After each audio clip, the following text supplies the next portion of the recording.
Gazze soykırımının üzerinden 1000 gün geçmiş oluyor. Ve bu 1000 günlük süreçte görüp görebileceğimiz her türlü zulüm, her türlü suç işlendi aslında. Şimdi tabii biz Gazze soykırımı diyoruz ama soykırım uluslararası hukukta da soykırım sözleşmesiyle de tanımlanmış bir suç tipi ve bir takım unsurlar barındırıyor. Deniliyor ki işte şu fiiller bir halka, bir topluluğa yönelik olarak işlenirse bunlar soykırım suçunu oluşturur. Ve biz bu unsurların tamamının neredeyse Gazze soykırımında, soykırım sürecinde bu 1000 günlük süreçte an be an çok yoğun bir şekilde reddedilemeyecek bir biçimde işlendiğine şahit olduk. Öyle ki zaten Uluslararası Adalet Divanı'nda yapılan yargılamada verilen tedbir kararlarında da bu soykırımın unsurlarına daha sıcağı sıcağına işaret edilmişti. Ama aradan geçen süreçte ne bu tedbir kararları yerine getirildi, ne bu tedbir kararlarına uymadığı için işgalci İsrail rejimine yönelik bir yaptırım uygulanabildi, ne de aslında soykırım süreci durdurulabildi. Evet, bir ateşkes süreci yaşanıyor bir taraftan ama geldiğimiz noktada görüyoruz ki bu ateşkes de tam anlamıyla riayet edilen bir ateşkes olarak gerçekleşmedi. İsrail yine kafasına estikçe çeşitli bombalamalar, çeşitli saldırılar düzenliyor Gazze'ye yönelik olarak, Gazze şeridine yönelik olarak. Yine tabii İsrail Gazze soykırımıyla beraber saldırılarını buradan ibaret görmedi. Aynı zamanda işte Suriye topraklarına, Lübnan'a, işte İran'a yönelik olarak Amerika ile birlikte yaptığı saldırılarla çeşitli suçlara bulaştı, katıldı. Ama Gazze özelinde baktığımızda zaten soykırım suçunun bütün unsurlarını işlemesine rağmen maalesef dünya olarak, uluslararası kurumlar olarak, İslam coğrafyası olarak bu soykırımı durduramadık. Durdurmaya yönelik etkili adımlar da atamadık maalesef. Böyle bir tabloyla 1000. güne gelmiş durumdayız. Tabii hukuk için uluslararası hukuk, insan hakları kavramları ya bunlar için çok önemli bir sınavdı bu ve ciddi bir eşik aslında oluşmuş oldu.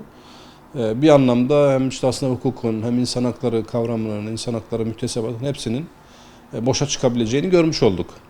Tabii bu bizi şeye götürmemeli, yani işte hukuk önemsiz, insan haklarını işte ciddiye almayalım artık. Değil. Bu evet, Batılılar, İsrail'de aslında batılı bir dünya görüşünün, bir düşüncenin coğrafyamıza yerleştirildiği bir jandarma olarak görmek lazım. Bunların temelde zaten insan hakları yaklaşımını biz eskiden beri ikircikli, tutarsız, kendilerine yontan bir yaklaşım olduğunu biliyoruz. Bunu ifade ediyoruz zaten. Ama bu böyle diye insan hakları kavramını da küçültmeye gerek yok. Bu önemli bir kavram ama burada işte yerle yeksan edildi. Yani yaşam hakkı halen önemli. İşkence ve kötü muamele yasağını savunmak, bunun için mücadele etmek halen önemli. İster kendi coğrafyamızda olsun, ister başka coğrafyalarda. Bunu bir put haline getirmişlerdi ve putları gözlerimizin önünde yediler. İşte ifade özgürlüğü, toplantı, gösteri, yürüyüşü bir tabuydu.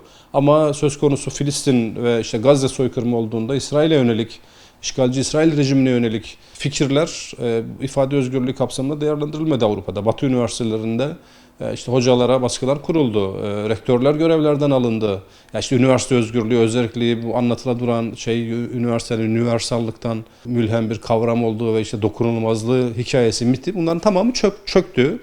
Bu bir taraftan iyi bizim için. Yani bu çöküşle birlikte artık daha bağımsız, daha net söz söyleme imkanına sahibiz ve onları da yargılayabilecek bir zeminimiz var bir taraftan. Ama diğer taraftan tabii bunlar çökerken aynı zamanda gözlerimizin önünde bir soykırım suçu bütün unsurlarıyla birlikte bir halka yönelik olarak 1000 gün boyunca işlendi ve esaslı bir müdahalemiz de olamadı. Yani işte evet, uluslararası hukuk çöktü, müdahale edemedi veya kayırdı. Birleşmiş Milletler zaten Güvenlik Konseyi'ne bağlı ve bütün kurumları Güvenlik Konseyi tarafından tıkandı. Uluslararası Adalet Divanı bir karar verdi, tedbir kararları verdi. Buna uyulmadı, yapabilecek bir şey yok. Uluslararası Ceza Mahkemesi'nin verdiği tutuklama kararları var. Bunlar icra edilemedi. Çünkü neticede bunu icra edecek güçler de aynı zamanda soykırımcı rejimi destekliyor ve unsurlarını destekliyor. Şimdi böyle bir denklem içerisindeyiz. Ama kendi coğrafyamıza baktığımızda da durum maalesef çok parlak değil. İslam coğrafyasında işte bir takım karşı duruşlar olsa da bunlar çok siyasi boyutta kaldı. Hatta işte çok uzun müddet biz Türkiye'de bile halen işte ticaret durdurulsun, işte İsrail'e ticaret devam ediyor tartışmalarıyla geçirdik. Yani soykırım devam ederken maalesef bunları yaşadık. Türkiye limanlarının kullanıldığına şahitlik ettik. Bunları engellemeye dönük çabalarımız oldu. Çok geç bunlarla ilgili açıklamalar yapıldı ve işte artık limanlarımız kullandırılmayacak dendiği zaman bakanlık tarafından neredeyse 1,5-2 yıl dolmuştu. İşte ticarete son verdik denildiği zaman neredeyse 8-10 ayı dolmuştu ki hadi resmi beyanlarla bunlar itibar edecek olsak bile. Şimdi böyle bir süreç yaşadık. Bizim kendimiz de aslında bu yani Batı'yı işte Avrupa'yı oluşturdukları insan hakları kurumlarını bir tarafa bırakın. Biz coğrafyamızda da maalesef etkili yöntemler, etkili müdahaleler gerçekleştiremedik. Sivil bir takım çıkışlar oldu. Bizim de desteklediğimiz, katkı verdiğimiz hukuki olarak işte Sumut organizasyonları bunun güzel örnekleriydi.